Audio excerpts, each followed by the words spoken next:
We've got a text that's actually come through that I'll put the question to both of you. Andy has sent us a text and he said, great game on the weekend, guys. Thought both teams gave it everything. It was an absolute spectacle. Listened to a podcast recently with Goldie and JK. They thought the gap between Super Rugby and International Rugby is now bigger than it has been in the past.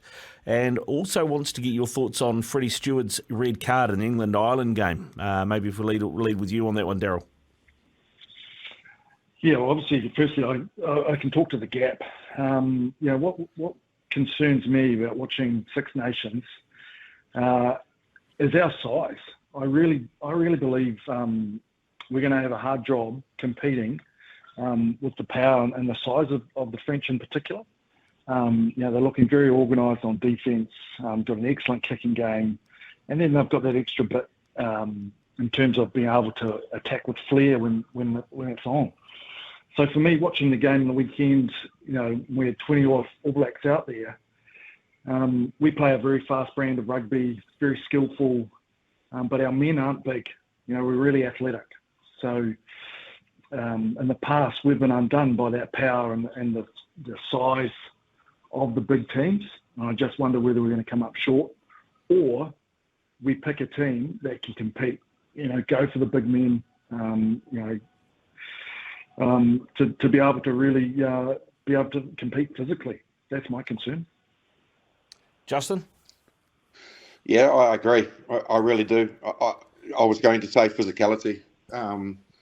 It's very evident that when we're coming up against some of the sides that at the moment are playing with great confidence in the world, and that's Ireland, France in particular, they just have big back rowers. I think we're got reasonable amount of parity type 5, but back row in particular is where they have big ball carrying hard men, and if you don't front up physically you get bullied. And I thought when I watched the French England game, the French just bullied the English, and they're not a small pack. They'd be probably the size of the All Blacks. So I totally agree with what Gibbo said, that we're going to have to try and get that medium bloody balance between that skill and flair that we've got, that we possess with some of particularly our forwards and their skill set, but make sure they're tough enough, because if we get bullied in the game, we're not going to be able to compete. In terms of the red card, I thought it was an absolute bloody joke. I thought it was farcical. There's no doubt in my mind that Stewart was just trying to brace himself. He turned towards the contact because he could see contact was coming to him. He had no intent whatsoever. It was a rugby accident more than anything. Look, you could understand because maybe when he braced, he put his elbow out, that at worst they gave him a yellow card and showed a little bit of sympathy to the guy who got an elbow right in his jaw. But for that to be red when it was a total rugby accident, that's where the line and the law is not understanding that these things can happen and you can have accidental head contact in the game. They're just ruling any head contact is deliberate. And that's just where the balance is off. We had a message come through from Andy who said that he'd been listening to a podcast and Goldie and JK was speaking and saying that I think the gap between Super Rugby and International Rugby is bigger than it's ever been. Where are you on that? They ended up talking a lot about the Six Nations and the size of the French particularly, but where are you on that?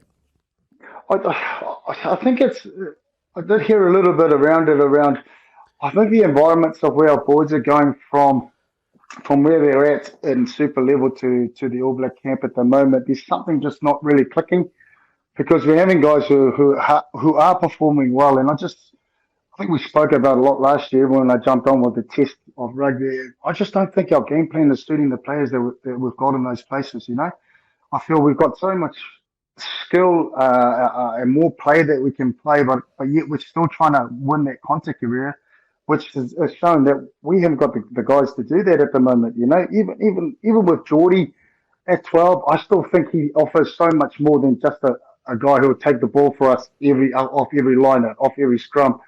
I think his skill set, he can use both to actually get the defence to actually guess at what we're doing, and then for us to actually be able to manipulate that with the skill set that we've got. So I agree with the guys. I think there is a gap, but I think it comes down to the environments that's been set at the moment, the All Black, that's not really conducive to the skill set of the players that are coming through.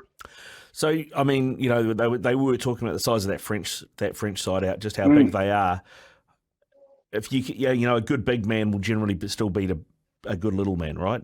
So, I mean, we had another text actually from Simon and Gore saying, who are the big men we can bring through to compete? I don't think we have any. Well, that's it.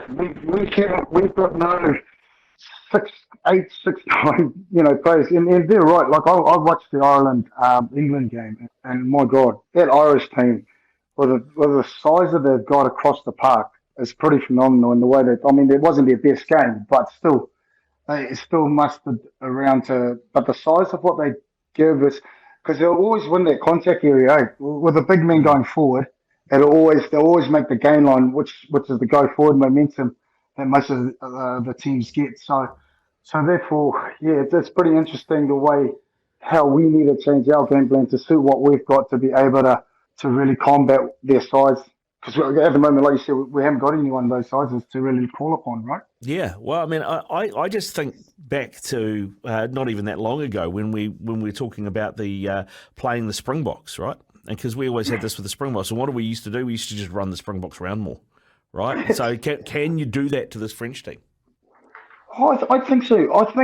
I still reckon our skill set. I still believe that we've got players in those spaces, in those positions that can do, actually execute accordingly. It's just we've got to find the right plan that the whole team is bought into and are willing to play. And we've got to show a bit of courage in terms of how we play that. We've got to get back into we can see it, we play it, type kind of attitude.